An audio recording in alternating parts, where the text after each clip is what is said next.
the existing government and replace it with this parallel organization that they have created. So USAID is spending money side by side with the National Endowment for Democracy, all of its subsidiaries, all of the adjacent private foundations that work hand in hand with all of these US government organizations. So that is one thing that they do. Another thing that they do is participate in counterinsurgency. And before we began, I showed you a US government counterinsurgency manual. And they have a whole section about USAID and how it is used as a tool in counterinsurgency. What is counterinsurgency? What are they talking about? They're talking about when the US military goes into a nation like Iraq or Afghanistan, they remove a government from power and they install a client regime in its place. The people there rising up against it. And here's a photo.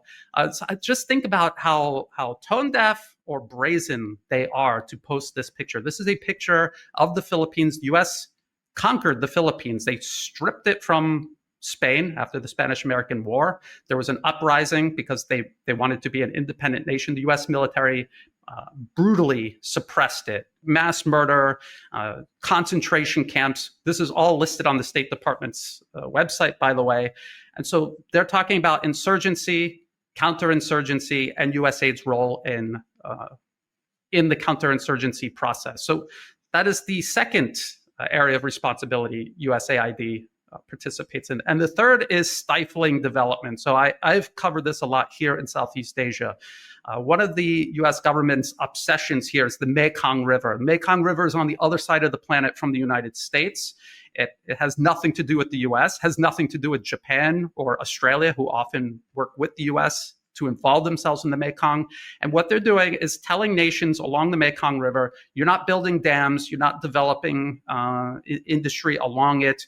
We're going to maintain these impoverished villages where they are fishing fish in the river to extinction, and we're going to keep it that way.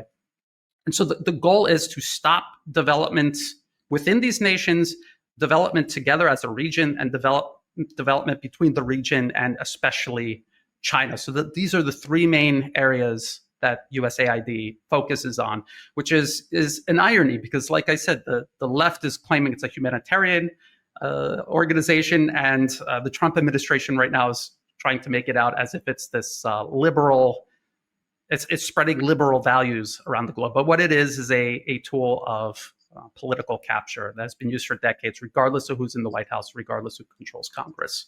Stop the U.S. war machine!